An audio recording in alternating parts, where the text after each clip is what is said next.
capítulo de número 10.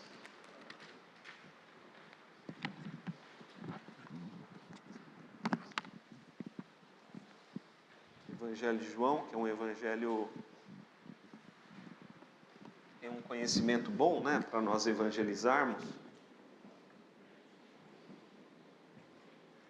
Nós vamos começar, como temos feito nas duas últimas lições, respondendo as questões. Pedir para o pessoal colocar aí os slides, por favor.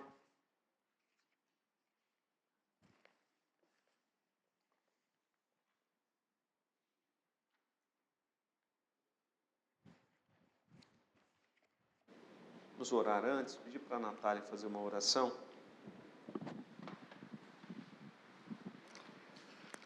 Senhor Deus, ainda em Tua presença, Pai, queremos Te louvar e Te adorar, porque Tu és o nosso Deus e Criador. E o Senhor nos trouxe, ó Pai, à Tua casa para mais uma vez ouvir a Tua palavra, nos alimentarmos, ó Deus, deste alimento que tem nos fortalecido e nos sustentado a cada dia, ó Pai. Em nome de Jesus Cristo, fale aos nossos corações, leve os nossos pensamentos cativos à Tua presença, ó Pai. Tire toda e qualquer distração. E use, ó Deus querido, a vida do Teu servo, ó Deus, como instrumento em Tuas mãos, para estar trazendo a Tua palavra aos nossos corações. Abençoe a cada um que está aqui, que não pôde vir, que está acompanhando online.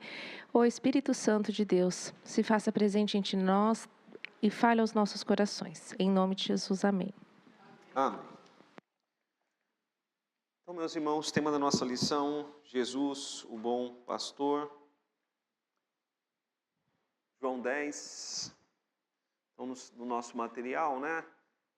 Nesse capítulo, Jesus usa algumas figuras do cotidiano dos judeus para descrever sua pessoa, sua missão e a vida abundante e eterna. Então, salvo engano, são 7 questões. A primeira, nos versículos 7 a 9, como ele se apresenta, né? Como ele se apresenta, não como ele se apresente, mas como ele se apresenta. Então, temos ali a primeira questão, né? O que acontece a quem entra por esta porta que é Jesus? Então, versículo 7 a 10, ele diz: Jesus, pois, lhes afirmou de novo: em verdade vos digo, eu sou a porta das ovelhas. Todos quantos vieram antes de mim são ladrões e salteadores, mas as ovelhas não lhes deram ouvido. Eu sou a porta. Se alguém entrar por mim, será salvo, né? Então, é o que acontece por quem entra por esta porta que é Jesus.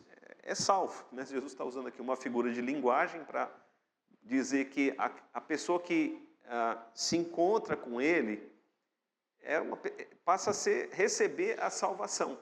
Então, a salvação, ela está em Cristo. Amém, meus irmãos? Em estar nele, né? Aí está a salvação, em estar em Cristo. Você já teve essa experiência? Já passou pela porta, né? Então, aqui é uma resposta bem pessoal. Aqueles que foram salvos, aqueles que tiveram, de fato, um encontro com Cristo, sabem a transformação que advém de estar com Cristo, né? A nova vida que advém de estar com Cristo. O negócio aqui falhou. Está falhando. Pode passar aí para mim, fazendo favor, João? De acordo com o versículo 10, qual a missão de Jesus ao vir a este mundo? O que ele veio fazer? Alguém pode ler esse versículo bem alto?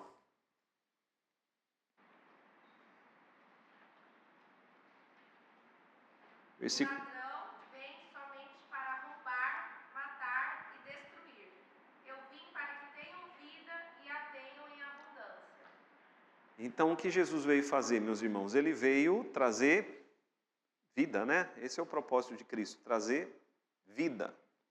E ele veio trazer vida em toda a sua plenitude, né? Vida e vida em abundância. Então, aqui nós temos um contraste, né? Que é quem está sem Cristo está sem vida, está morto. Não morto fisicamente, mas morto espiritualmente. Só aqueles que se encontram com Cristo é que passam a ter vida. Depois a gente vai falar sobre essa vida abundante. Pode passar para mim, João? Leia o versículo 17 e 18 e responda. Vamos então ler o verso 17 e 18. Por isso o Pai me ama, porque eu dou a minha vida para a reassumir. Ninguém a tira de mim, pelo contrário, eu espontaneamente a dou. Tenho autoridade para a entregar e também para reavê-la. Este mandato recebi de meu Pai. Se Jesus não quisesse, ele poderia não ter morrido na cruz. Então, por que ele decidiu morrer? Então, de fato, né, se ele quisesse, ele poderia não ter morrido na cruz, porque ele fala, eu espontaneamente dou a minha vida, né? Mas por que ele decidiu entregar a vida por nós? Segundo o texto, né, literalmente, ele recebeu um mandato do Pai, né? Uma missão do Pai, que é trazer salvação. E aí ele veio para isso, para nos trazer salvação. Então, por que ele decidiu vir? Tanto pelo mandato do Pai, mas também por amor a nós, para nos trazer a salvação. Os seguidores ou discípulos de Jesus são também chamados de ovelhas. Ele é o bom pastor e elas fazem parte do seu rebanho, de acordo com os versos 27 a 30. O que acontece conosco quando nos tornamos ovelhas de Jesus, o bom pastor? Versos 27 a 30. Diz assim, as minhas ovelhas ouvem a minha voz, eu as conheço, elas me seguem. Né? Então aqui são várias coisas, né? Só no verso 27 diz que, então nós podemos ali, né? O que acontece com as ovelhas de Jesus, o bom pastor? Elas ouvem a voz de Jesus, elas são conhecidas por Jesus, elas seguem Jesus. Verso 28, elas recebem a vida eterna, jamais perecerão. Então, quem recebe a vida eterna, o texto aqui é bem claro, né? Jamais perde essa vida eterna. E ninguém pode tirar você da mão de Jesus, porque uma vez nas mãos de Cristo, sempre nas mãos de Cristo.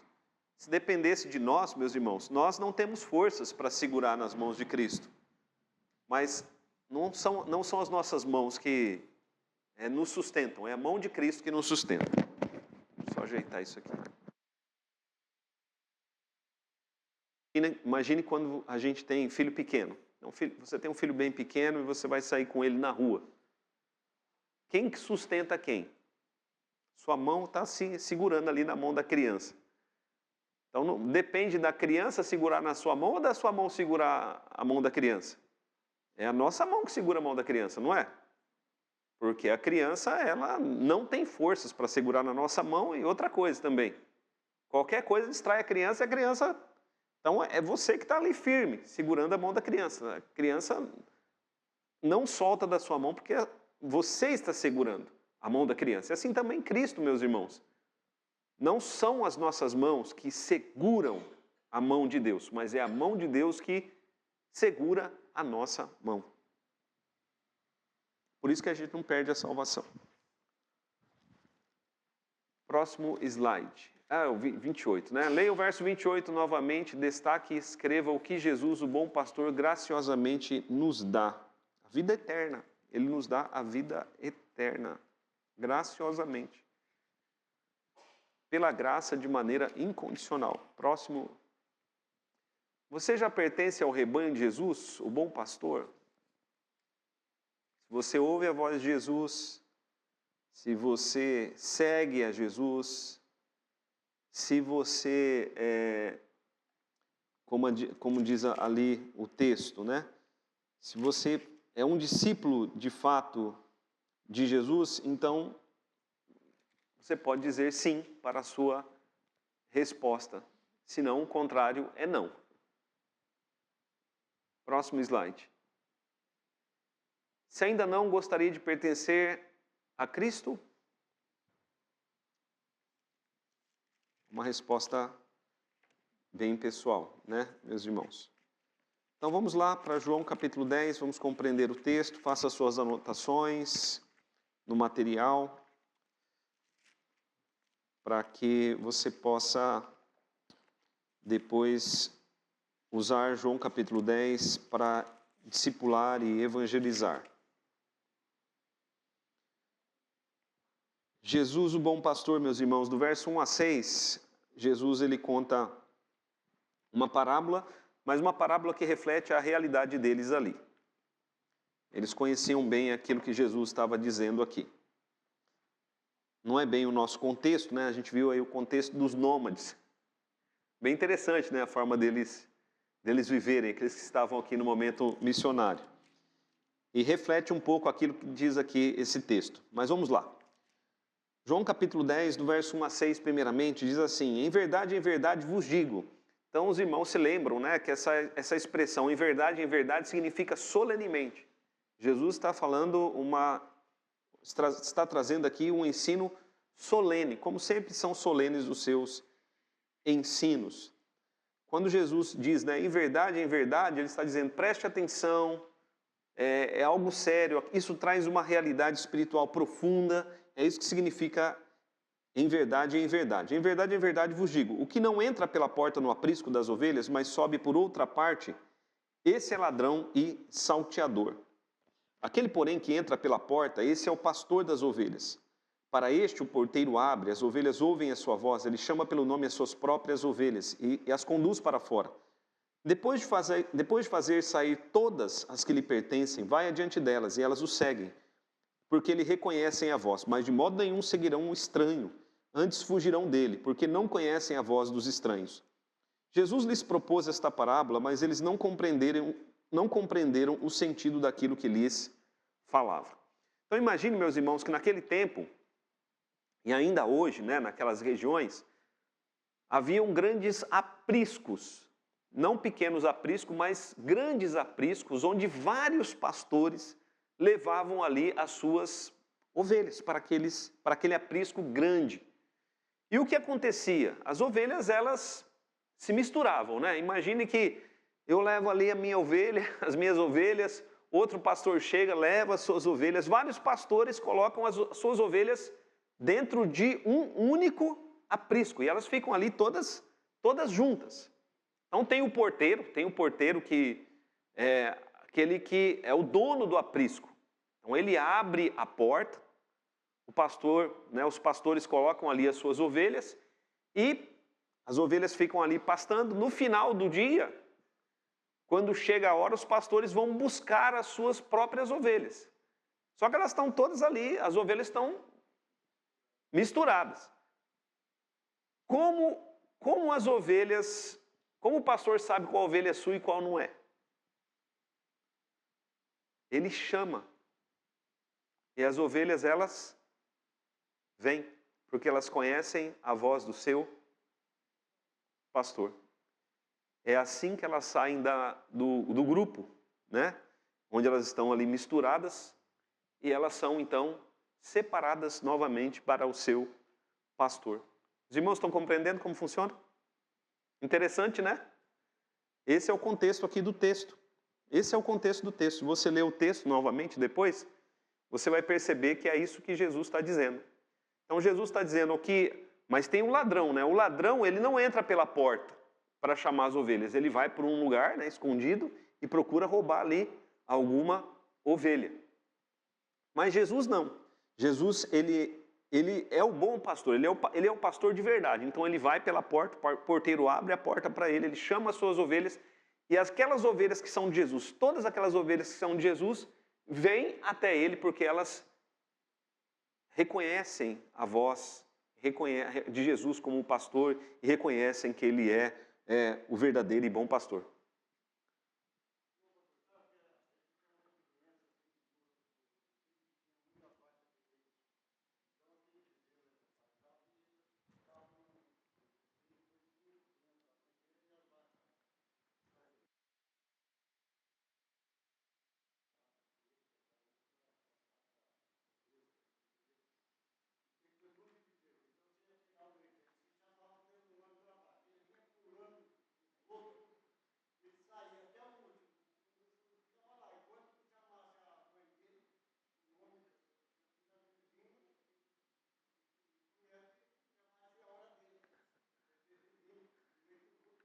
Interessante, então o Zé...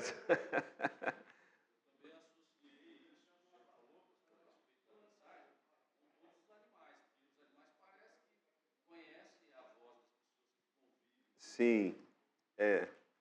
Jesus fala especificamente, eu não entendo muito de animais aqui. Jesus fala aqui dos animais, né? O profeta Isaías fala do boi. O boi conhece o seu dono. E aquele que possui, aquele que é o dono da manjedoura, né? Então, mas aqui Jesus ele está falando das ovelhas, né? Não sei se todos os animais se misturar todos, né?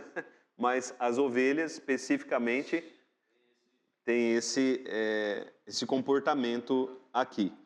Então vamos ver a explicação de Jesus. Jesus, pois, lhes afirmou novamente. Estou no verso de número 7.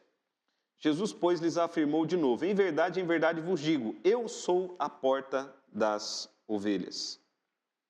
Todos que vieram antes de mim são ladrões e salteadores, mas as ovelhas não lhes deram ouvidos. Eu sou a porta. Então Jesus vai usando aqui alguns eu sou, né? Porque ele é o eu sou é uma expressão que se refere ao próprio Deus, e Jesus usa essa expressão várias vezes no Evangelho de João. Então ele vai dizer que eu sou a luz do mundo, né? Eu sou a água viva. Então ele vai falando aqui o eu sou. Então ele diz ali no verso de número 7, né? Eu sou a porta. Se alguém entrar por mim, será salvo. Entrará, sairá e achará pastagem. O ladrão vem somente para roubar, matar e destruir. Eu vim para que tenham vida e vida em abundância. Eu sou o bom pastor dá a vida pelas ovelhas. Aqui então, meus irmãos, nós temos uma realidade espiritual bem conhecida. Então Jesus ele é a porta, nós já falamos, né, sobre isso quando falamos das questões. Nós precisamos estar em Cristo, né? Entrar em Cristo, estar em Cristo para recebermos a salvação. O ladrão aqui é uma referência ao próprio diabo, a Satanás. Qual é o propósito de Satanás? Roubar, matar e destruir. Só que o diabo, meus irmãos, ele não age só diretamente. Ele usa pessoas. Ele usa pessoas também. E essas pessoas são quem? Os falsos mestres, falsos profetas. No final, não tem salvação quem segue essas doutrinas, quem vive por esses ensinos. O único que pode trazer salvação é Cristo e a sua doutrina. Somente nele tem vida. E ele fala aqui, né, uma pausa. Eu vim para que tenham vida e a tenham em abundância. Então, quando a gente recebe Jesus, nós já passamos a ter vida. Imediatamente, você sai da morte espiritual para a vida espiritual. Tem várias figuras, né, para representar isso. Nós saímos do império das trevas, vimos lá em Colossenses, para o reino do Filho. Então, isso acontece no momento em que nós cremos em Jesus. Pelo poder do Espírito Santo, nós somos regenerados, nós nascemos de novo. Então, nós passamos espiritualmente da morte para a vida. Mas enquanto nós estivermos nesse mundo, nós ainda vamos respirar a morte. A vida abundante, ela virá somente depois, quando entrarmos no novo céu e na nova terra, né? Porque aí a gente precisa entender isso, porque algumas igrejas vão dizer assim, olha só o que algumas igrejas vão dizer.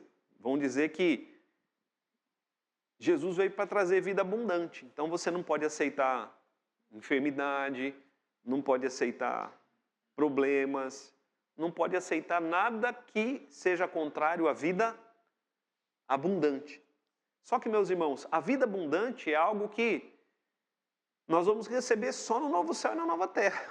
Porque enquanto nós estivermos aqui, nós ainda vamos sofrer os efeitos da queda, os efeitos da maldição. Qual é o principal efeito da queda? O pecado. A Bíblia não diz que o salário do pecado é a morte? Você ainda peca? Peca ou não peca? Nós ainda pecamos, né? Nós pecamos, não é nem porque nós queremos. Nós pecamos porque, às vezes, nem sabemos que estamos pecando. Às vezes, nós pecamos, né? Eu costumo dizer que, às vezes, o pecado vem sem que a gente chame. Ele ainda está arraigado em nós. A nossa natureza ainda respira o pecado e os efeitos do pecado. Então, lá em Isaías 53, diz o seguinte. Lá vai mostrar claramente que quando o pecado ele for arrancado completamente, então os efeitos do pecado serão completamente arrancados. Então, o que é o efeito do pecado? O efeito do pecado, meus irmãos, ele é... Todos os problemas que nós vemos no mundo, né? São efeitos do pecado, mas nós podemos dizer também efeito do pecado, envelhecimento, morte. Todos nós estamos envelhecendo, não estamos? Cada minuto que passa, a gente está um pouquinho mais velho, né? E o que nos espera ali na frente? A morte. Então, a vida abundante só no novo céu e na nova terra. Enquanto nós estivermos aqui, nós vamos ver efeitos negativos na natureza, problemas na vizinhança. Então, não tem jeito. Mas, se você recebe Cristo, você já recebe vida. Você já passou da morte para a vida. Você já tem o Espírito Santo, já tem a certeza da vida eterna. Mas a vida abundante, a vida em toda a sua plenitude é só quando Jesus Cristo voltar. Porque se a gente entender assim, não, eu não posso ter nenhum problema, eu não posso ficar doente, não aceito a doença, rejeito qualquer problema, né, financeiro, qualquer problema que seja, eu rejeito, não aceito, né, como alguns ensinam. Só que essas pessoas que entendem assim, elas sofrem porque elas estão sempre achando que elas não têm fé, que elas têm algum pecado especial, quando na verdade não existe pecado especial. Todo pecado é pecado. Os irmãos estão compreendendo? Então é preciso ter esse entendimento aqui daquilo que Jesus está dizendo, né? Ele diz ali, ó, o ladrão vem somente para roubar, matar e destruir. Eu vim para que tenham vida e tenham em abundância. Ficou claro isso aqui?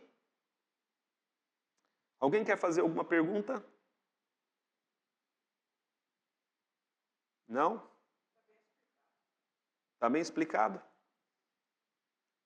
Então pode acontecer de você fazer um discipulado com alguém que veio de uma igreja neopentecostal.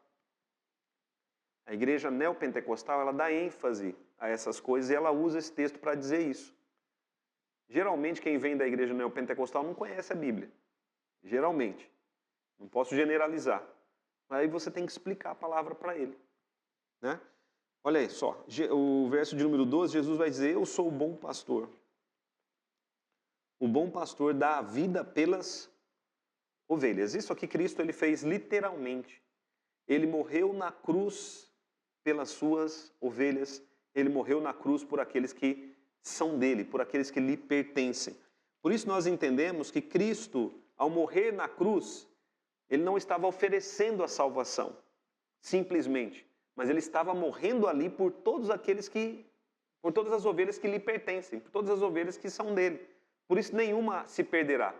Ao morrer na cruz, ele estava pagando o preço, né? Quando ele diz aqui, eu dou a minha vida pelas minhas ovelhas, ele está dizendo, olha, eu pago o preço pela salvação delas. E na cruz ele pagou o preço. Então, se ele pagou o preço, as ovelhas elas não podem se perder. Verso de número 12. O mercenário que não é pastor, a quem não pertencem as ovelhas, vê vir o lobo, abandona as ovelhas e foge. Então o lobo arrebata e dispersa. Né? Aqui está falando dos falsos profetas. Os falsos profetas, eles não têm nenhum cuidado pelas ovelhas. E a gente vê, né, que infelizmente tem muitos desigrejados, não tem muita gente que fazia parte de igreja, agora não vai em igreja nenhuma. E por que essas pessoas não vão em igreja nenhuma? Geralmente porque estão decepcionadas com Deus, estão decepcionadas e aí não querem ir para lugar nenhum. São ovelhas dispersas aqui. E tem essa visão que a Isa colocou aí, de que todas as igrejas elas são iguais. São igrejas pastoreadas por mercenários, né? Verso 13, o mercenário foge porque é mercenário e não tem cuidado com as ovelhas. Eu sou o bom pastor. E aqui Jesus, ele vai trazer um ensino sobre o pastoreio dele, né? Eu sou o bom pastor, conheço as minhas ovelhas e elas me conhecem a mim. Amém, meus irmãos?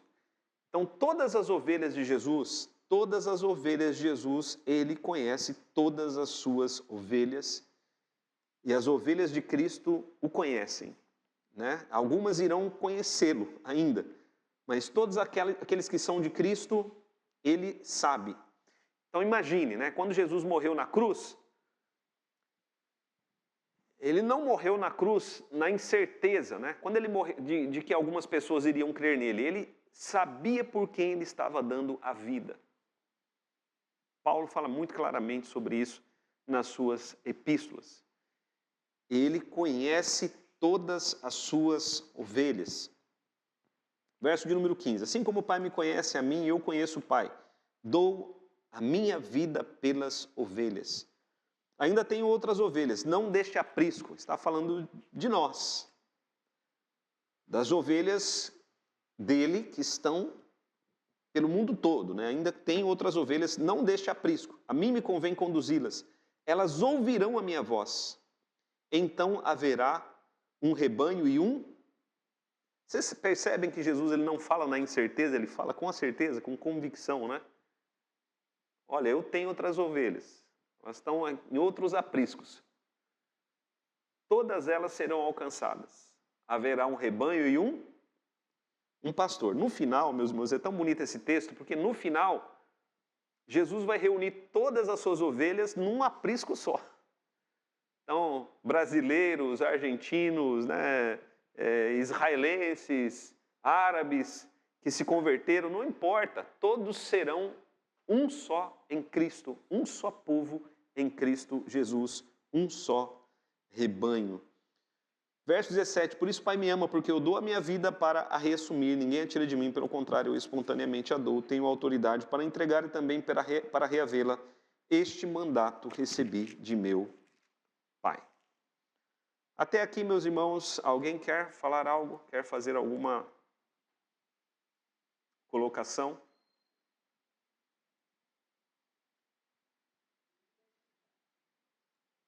Obrigado.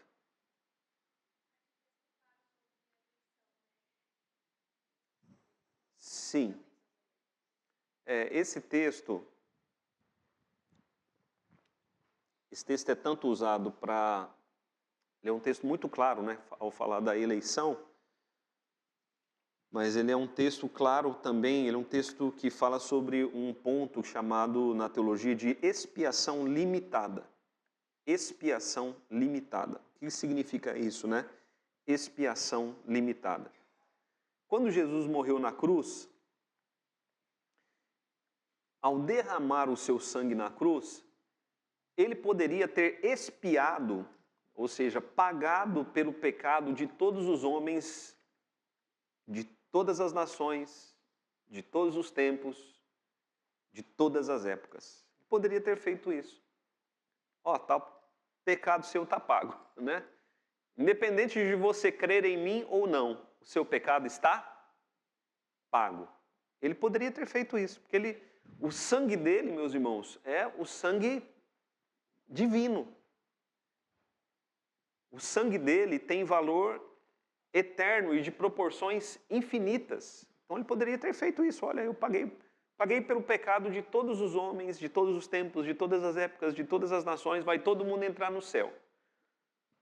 Mas, por razões que nós não sabemos, e nunca saberemos talvez, né? Talvez saberemos um dia, talvez nunca saberemos. Porque eu fico imaginando, né? Uma vez alguém disse assim, quando a gente chegar no céu, Deus vai nos dar todas as respostas. Mas a Bíblia não fala isso. Talvez a gente chegue no céu e Deus fale, olha, não vou dar a resposta, né? Mas Ele pode dar a resposta e pode não dar a resposta, não é? A Bíblia não fala que Ele vai dar todas as respostas. A Bíblia fala que nós vamos ver a justiça de Deus. Que Ele é justo, bom e perfeito. Então, hoje ainda nós não vemos claramente toda a justiça de Deus. Mas até porque nós mesmos estamos manchados pelo pecado. Então, o que é a expiação limitada? Expiação limitada é que Cristo morreu por aqueles que são seus e somente por estes. É o que ele fala aqui, eu dou a minha vida pelas ovelhas. Depois ele vai dizer, nenhuma das que são minhas vai se perder, porque eu paguei o preço por elas. No texto que nós já vimos, ele já havia dito aos judeus: vocês não escutam a minha voz, nem podem ouvir, porque vocês não são das minhas ovelhas. Que ele vai repetir isso depois. Os irmãos estão compreendendo? Então isso é um mistério divino, né? Nós não sabemos quem são ovelhas de Cristo, mas uma das marcas das ovelhas de Cristo é a fé. É a fé. João 3,16, porque Deus amou o mundo de tal maneira que deu seu Filho unigênito para toda a humanidade? Não. Para que todo aquele que nele crê. Então Deus colocou essa regra. Regra que Ele mesmo estabeleceu. Para que todo aquele que nele crê não pereça, mas tenha vida eterna. Então todos aqueles que são de Cristo, eles irão crer. Eles irão crer. Então vamos lá. Verso de número 19. Ficou claro isso, irmãos? Por causa dessas palavras, rompeu nova dissensão entre os judeus. Muitos deles diziam: ele tem demônio, enlouqueceu. Por outro lado, por que o ouvis? Outros diziam: este modo de falar não é de endemoniado. Porventura um demônio pode abrir os olhos aos cegos? Então os judeus ficaram ali divididos. Em outros momentos eles também ficaram divididos. Se Jesus era de fato um homem de Deus ou não, eles ficaram divididos, como em outros momentos ficaram divididos. Qual é o propósito de João no seu evangelho? O propósito de João no seu evangelho é dar provas incontestáveis de que Jesus ele é o Cristo, de que ele é o Messias, de que ele é o Salvador. Verso de número 22, a festa da dedicação. Celebrava-se em Jerusalém, a festa da dedicação era inverno. Que festa da dedicação é essa? Foi a restauração do templo, que foi profanado por Antíoco Epifânio. Então, os macabeus, eles venceram uma batalha e depois disso o templo ele foi restaurado. Essa festa aqui não é uma festa bíblica, mas era uma celebração dos judeus da vitória do povo de Deus e da restauração do templo, né? Da consagração do templo. Por isso o nome dedicação. Então esse local aqui é um local dedicado ao culto, consagrado ao culto, ao ensino da palavra. E assim como esse local que nós estamos é dedicado ao culto, ali o templo era dedicado também, eles estavam celebrando ali. Essa festa da dedicação era inverno. Agora, veja, meus irmãos, o capítulo de número 9. Aliás, o capítulo de número 8, né? E 9, os últimos capítulos, os acontecimentos ali aconteceram mais ou menos no mês de setembro. E agora, aqui o capítulo 10 acontece no mês de dezembro, ok? Então, mais ou menos de setembro a dezembro, João não registra aquilo que Jesus Cristo fez. Vai registrar aqui o capítulo de número 10, né? Essa festa da dedicação acontece ali no mês de dezembro e lá em Israel é inverno, tanto que neva bastante lá nessa época. Verso 23, Jesus passeava no templo, no pórtico de Salomão. Rodearam-no os judeus e o interpelaram. Até quando nos deixarás a mente em suspenso? Se tu és o Cristo, dize-o francamente. Você é o Cristo ou não é? Dize-o francamente. Você é ou não é o Cristo? Olha a resposta de Jesus. Respondeu-lhes Jesus: eu já disse, mas vocês não acreditam.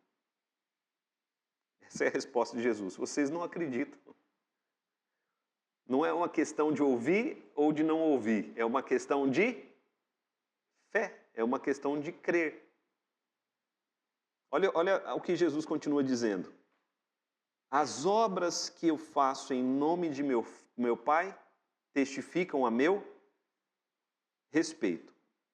Interpretando isso aqui, meus irmãos, Jesus está dizendo claramente, o que prova, o que testifica que eu sou o Messias, são as minhas obras, são os sinais que eu tenho mostrado para vocês. Os meus sinais, os sinais que eu tenho mostrado, eles são provas claras de que eu sou o Messias. Jesus está dizendo, não é questão de alguém chegar e dizer, eu sou o Cristo, mas é questão de alguém testificar, provar que é o Cristo. Jesus está dizendo, eu tenho dado provas de que eu sou o Cristo. O que Jesus já havia feito, né? Lembrando aí os últimos milagres, ele curou um paralítico que há 38 anos estava ali no tanque de Betesda. Ele curou um cego de nascença. Vocês não estão vendo? Eu sou o Cristo. Os meus milagres, né, provam. Lembrando, meus irmãos, que Jesus fez muitos outros milagres, que não estão registrados aqui, mas que aqueles homens estavam acompanhando. O Evangelho de Mateus chega a dizer que, lá no capítulo de número 4, teve um momento do ministério de Jesus que trouxeram a ele doentes de todo tipo de doenças e enfermidades de vários lugares e até de outros países. E o texto diz que Jesus curou todos. Todos. Jesus curou a todos. Até os lunáticos. Lunático é gente que vivia, né, não tinha manicômio naquela época. Jesus curou todo mundo, deu sinais messiânicos ali.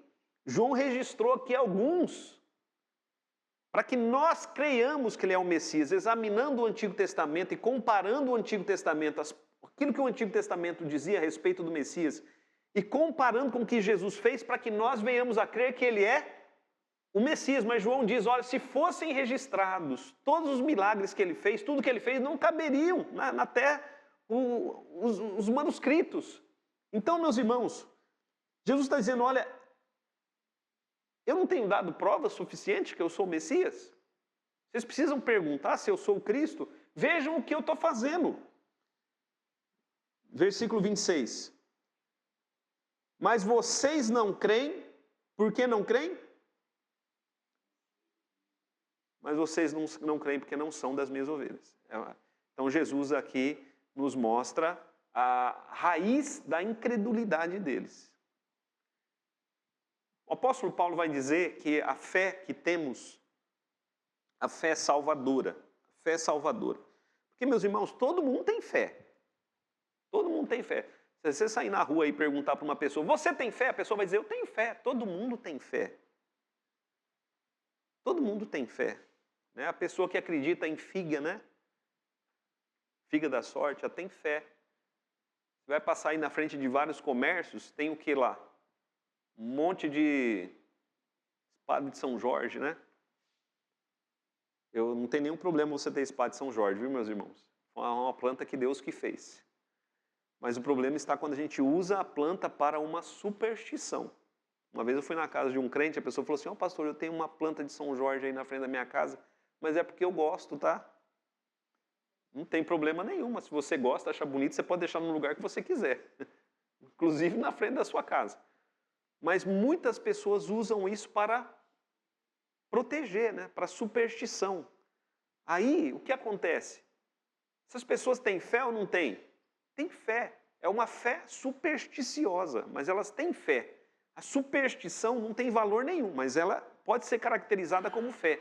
Agora, a fé salvadora, ela é um dom de Deus, meus irmãos. Só Deus pode dar.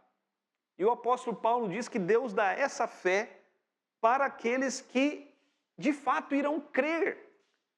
É você que crê, mas é Deus que te deu fé. É igual às suas pernas. Você tem pernas para andar? Tem. Você anda? Sim. Quem te deu pernas? Deus. Se Deus não tivesse dado, você não andava. Deus não dá a perna da fé salvadora para todo mundo andar. E Jesus está dizendo aqui, vocês não creem porque não são das minhas ovelhas. Verso 27. As minhas ovelhas ouvem a minha voz, eu as conheço e elas me seguem. Então há uma questão de pertencimento, porque Jesus fala daqueles que são dele, daqueles que lhe pertencem, né? Há uma questão de pertencimento. As minhas ovelhas, elas são minhas, elas ouvem a minha voz, eu as conheço, elas me seguem. Eu lhes dou a vida eterna, jamais perecerão, ninguém as arrebatará da minha mão. Meus irmãos, todas essas palavras são muito fortes.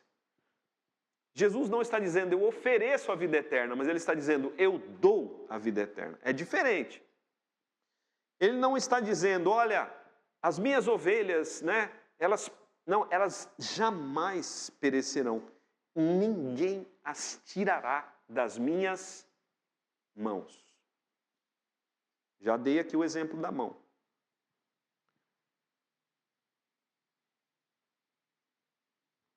Nós seguramos na mão de Deus, né? Agora não tem mais o carro de som que passar aí direto, né? Segura na mão de Deus. Mas você pode segurar na mão de Deus, mas sua mão, quem segura a sua mão de fato é a mão de Deus. É a mão de Deus que te segura. Aquilo que o Pai me deu é maior do que tudo, e da mão do Pai ninguém pode arrebatar. Eu e o Pai somos um. Aqui nós entendemos sobre a segurança da salvação, que a segurança da salvação não está em nós, mas está em Deus. Ele é quem sustenta a nossa salvação.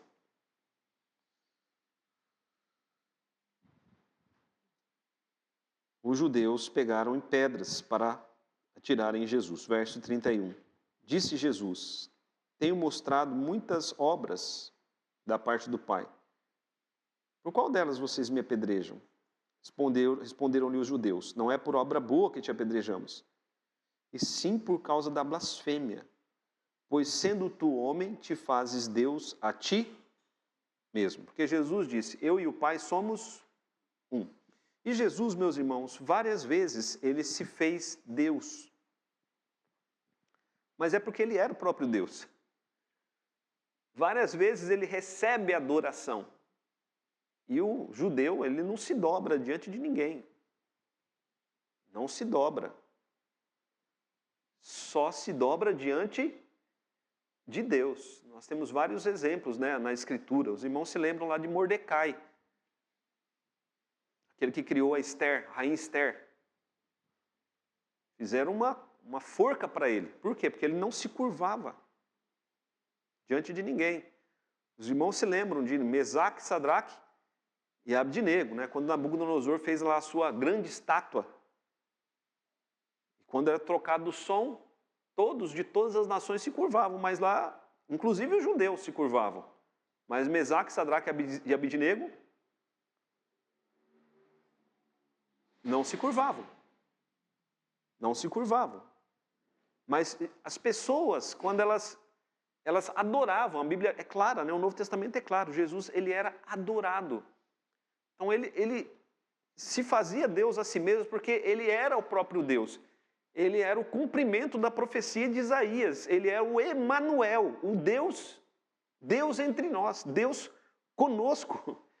O Evangelho de João vai fazer jogo de palavras, né? Dizer que ele tabernaculou entre nós, ou seja, Deus em Cristo. Cristo era o tabernáculo que Moisés fez.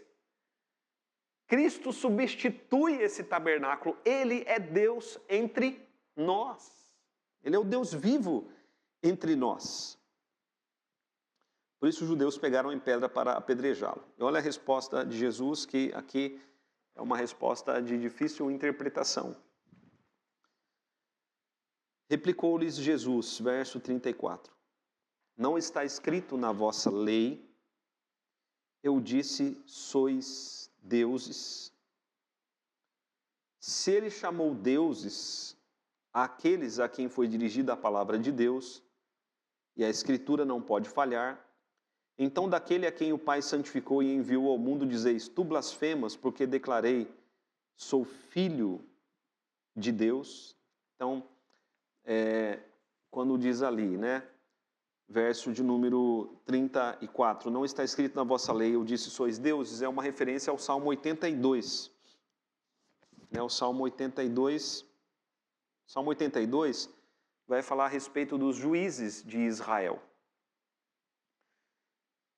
E a ideia ali do Salmo 82 é que quando os juízes se reúnem para tomar alguma decisão, os juízes, o colegiado, vamos dizer assim, de juízes, um colegiado de juízes. Onde a gente encontra um colegiado de juízes? Não entendo aí tudo de direito, né? Não tenho uma noção muito básica, mas, por exemplo, lá, quando se reúne lá todos os juízes lá do STF, né? Aí a Bíblia fala que é como Deus se assenta no meio deles, no meio dos juízes. E eles ali se colocam numa posição como que quase divina, porque eles vão tomar decisões que dizem respeito à vida das pessoas. Então eles devem tomar decisões o quê? Justas. Mas eles não tomam decisões justas. Aí Deus se volta contra esses juízes. Mas a questão aqui é o seguinte, há momentos em que os homens, eles tomam a posição de representantes de Deus na vida das pessoas.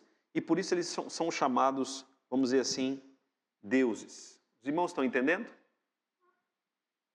Ficou alguma dúvida ou não? Eu tenho dúvidas, viu? Se tivesse alguém aqui, eu ia perguntar mais sobre, sobre esse texto. Então, alguns representantes, né? Os primeiros representantes de Deus na nossa vida são quem? Nossos pais. Nós somos criados em imagem e semelhança de Deus. Então, quando nós olhamos para nossos pais, nós vemos neles o reflexo do próprio Deus, a autoridade sobre as nossas vidas. E o Salmo 82 fala a respeito disso com relação aos juízes. O que Jesus está usando aqui, fazendo é um paralelo e dizendo o seguinte, olha, aquilo que eu tenho feito, as obras que eu tenho feito, porque vê que Jesus apela para as obras dele. As obras que eu tenho feito, elas mostram, elas dão provas de que Deus está comigo. E de que eu sou de fato filho de Deus. As obras que eu faço, elas mostram, elas provam isso, né? Então, os juízes, voltando aqui ao Salmo 82, os juízes, quando eles tomam decisões justas, eles refletem Deus. Mas quando eles tomam decisões injustas e deixam de refletir Deus, eles refletem o diabo. Por isso Deus se volta contra eles. E Jesus, nas suas obras, ele refletia o próprio Deus. Os irmãos estão compreendendo? Compreendendo? Estou aqui tentando explicar, né? De várias maneiras aqui esse texto. Então, vê como Jesus apela ali para as suas obras. Verso 36. Então, daquele a quem o Pai santificou e enviou ao mundo, dizeis, blasfemos, porque declarei, sou filho de Deus? Se não faço as obras do Pai, não me acrediteis. Então, o que deveria fazê-los acreditar que Jesus era o Filho de Deus? As obras que Jesus realizava. As obras que ele estava realizando. Mas se faço e não me credes, crede nas obras, para que possais saber e compreender que o Pai está em mim e eu estou no Pai. Nesse ponto, procuravam outra vez prendê-lo, mas ele se livrou das suas mãos. Ou seja, meus irmãos, não adiantava o que Jesus fizesse ou dissesse, eles não acreditavam em Jesus.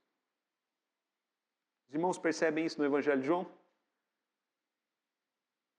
Não adiantava o que Jesus fizesse ou dissesse, eles não acreditavam em Jesus. Por quê? Porque não eram das suas ovelhas. Então vamos lá, vamos fazer um paralelo aí na vida prática nossa. Não adianta o que você faça ou que você fale. É preciso fazer e é preciso falar, porque é uma ordem de Deus. É preciso fazer, dar bom testemunho, né? E é preciso falar, porque Jesus disse, ide por todo mundo e pregai o evangelho a toda Mas não adianta o que você fale, o que você faça. Algumas pessoas nunca irão crer. Elas não vão crer. O Evangelho de João vai dar várias respostas para isso. Amaram mais as trevas do que a luz, amaram mais as suas obras.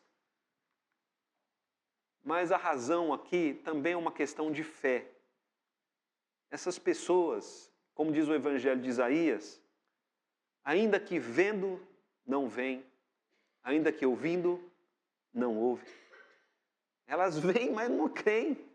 Elas escutam, mas o coração delas está endurecido. E o coração de todos os homens está endurecido, a Bíblia diz.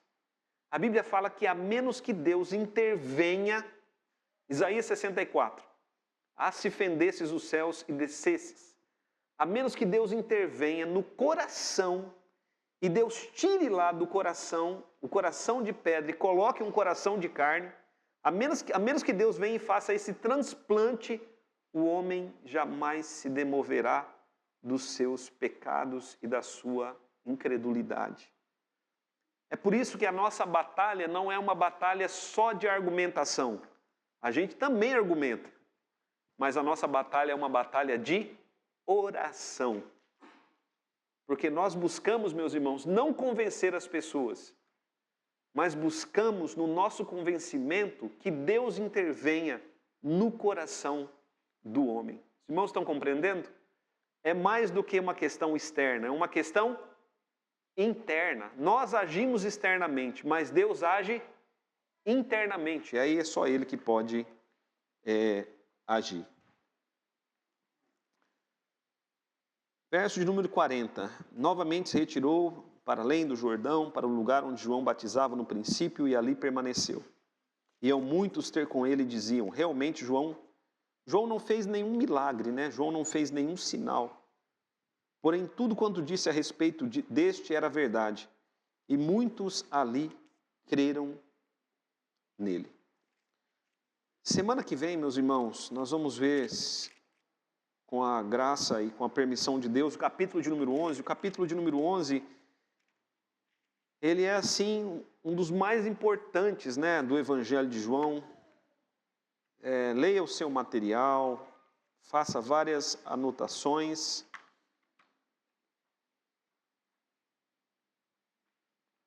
E estude bem o capítulo 11 de João. Vamos orar.